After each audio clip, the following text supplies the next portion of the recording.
Hi, welcome to the Peaceful Home. I'm TeresaElling and I am adding another video to the series Better Bedtime. Today I'm going to answer a viewer question, a comment on the transition from co-sleeping video. The entire bedtime series will be posted in the description box below, so check that out if you haven't seen the other videos. I wanted to let my viewers know that I am switching things up a little bit. I'm going to be posting my home content on Fridays and my family content, parenting, marriage, anything else like that, on Tuesdays. There is so much that goes into making a home peaceful, and solid parenting is one of those things. And especially when it comes to bedtime for our little ones, making sure that that is a peaceful bonding time, a time of connection, a time of love, and of good sleep. I know that I have a handful of viewers that like all of my content. I have quite a few that like the home content, and then others that are here for parenting. So I was hoping by splitting those up Tuesdays and Fridays, it will be a little easier for you to see the type of content you're interested in. This comment is by Vanilla Parade. Thank you for this video. It's so difficult to find information about transitioning a co-sleeping baby or toddler to their own bed. I'm currently moving my 2-year-old into her own bed after she started kicking me all night and neither of us are sleeping well. She has a great bedtime routine and will fall asleep in her bed if I'm in the room with her, although it takes an hour every night. She falls asleep well on her own if I'm in the room, but as soon as I make for the door or say goodnight or tell her that I will come and check on her straight away, she becomes hysterical and throws herself off the bed at me. I can't make the length of the room to get out the door before she's hysterically crying at my legs and then cannot settle. Do you have any tips for dealing with separation anxiety for toddlers who haven't been sleep trained? I really want to implement your suggestions, but as soon as I start saying, "Do you want me to check on you?" she'll say yes, but then cry and panic. She's memorized the phrase and it's taken on negative connotations because she knows it means I'll leave the room. I'm at my wit's end after being up once or twice for 2 to 3 hours in the middle of the night, every night for a week. So Vanilla Parade, thank you for your comment. And I'm so sorry you're finding yourself in this situation. It's just so tiring for a parent when that bedtime routine just drags on and your child's not able to fall asleep on their own. The first thing I'll say is that you are absolutely right. She has figured out that that means you're leaving the room. So what you need to do is completely start over. So I'm going to show you how to kind of backtrack and begin again. But I would like to say that 2 years old is right about at the age of starting this, having them in their own bed. If she is really not ready, it might be better to transition her to the floor in your room. So she's not allowed in your bed, but she would have to stay on the floor. And you might find that that would bring a little more comfort to her, and maybe then you could transition from there to her room. Either way, if you're going to have her in her own room, this is what I think you should do. So number one, go back to security. So either she's in your bed, she's on the floor in your room, or you're laying down with her at night. Get her back to feeling like bedtime is good, bedtime is safe. I like bedtime. So once you do that for a few nights and she's feeling good, I want you to start turning the "do you want me to come and check on you" into a little game. So for example, she's in her high chair and you go around the corner and you're kind of playing peekaboo with her, and then you can actually use that phrase, "I'm going to get something in the kitchen. Do you want me to check on you?" And of course you just go, and maybe you duck behind the counter and you pop up, "I'm checking on you."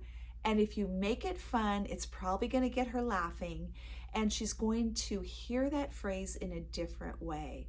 So you're never going to leave or be out of sight for more than a second. It's going to be very quick, and you're always going to come back animated, full of laughter, maybe going up and tickling her. "Here I am, I'm here to check on you." And making that fun and making sure that she now connects that with checking on me means mom is coming back, not mom is leaving. Mom's always coming back. Now, once you feel like that phrase is working really well, then you'll move on to the next thing. If you want, you could change the phrasing. Come up with something a little different. Just altering it slightly might be helpful. So instead of, I'm going to come back and check on you, say, I'm going to be right back and I'm going to see what a great job you're doing sleeping in your bed. And so something like that is just a little bit different, and that might be helpful too. So the second thing I would do is, she's feeling safe, she's feeling good about bedtime, but you're no longer going to lay down with her to fall asleep. She's going to fall asleep in her bed. If you haven't seen the video on the 2 things you need to train to help your child stay in their own bed, check that out below. But what you're going to do now is, she's going to be tucked in, she's going to fall asleep on her own, but you aren't going to leave the room. Now, what I suggest is maybe bringing laundry in, and so everything is the same in the room.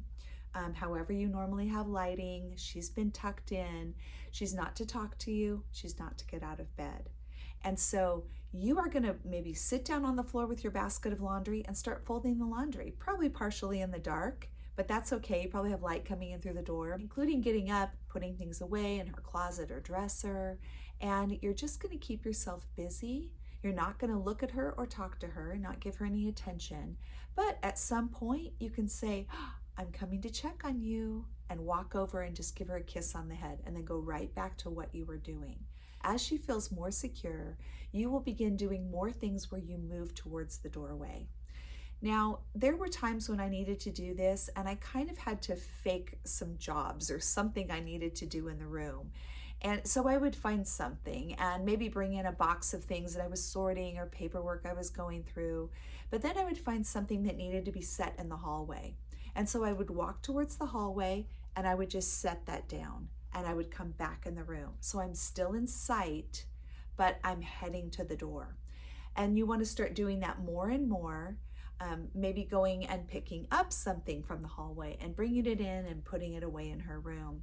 Because the more you do this, the more she's going to be accustomed to you walking towards the door, and it's no longer going to cause her a panic. Now, you don't want to jump ahead and skip steps, or it could raise some anxiety. So take it slow and steady, and as the evenings are going by and she's doing well with this, falling asleep on her own, you then want to step out in the hallway for a split second out of sight and right back in, walking into the room where she sees that you're busily doing your chores again. At this point, you will continue to pop out of the room just a little bit longer each time and coming back in. And then at that point, you can ask whatever your magic phrase is. Can I come back and check on you? Or maybe something else you've come up with. And again, the first time saying that, you're going to walk over, be distracted in the room, but come back to her, acknowledge her, look at her, give her a kiss. I love you. You're doing such a great job. I'm checking on you. Great job staying in your bed. And then again, being busy. So I'm hoping this is making sense. I'm kind of just throwing it out here a little more like a podcast than a video. As she begins to be accustomed to you heading towards the door, it should no longer freak her out. And then you can say, I'm gonna, go in my room really quick, but I'm gonna come right back and check on you. Would you like me to come back in? And hopefully at that point, you will be far enough that she is not going to be panicking. She'll be able to nod and say yes and trust that you're going to come right back. Just don't push it. Don't be gone for 5 minutes the first time. Make it very quick, but slowly increase the time that you're away, how much time you take before you come in and check on her. I want to thank you again for that question. It was really great, and I wanted to just sit down really quick and film this because I thought a lot of other parents could benefit from this. Thank you so much for joining me today on The Peaceful Home. Have a great day.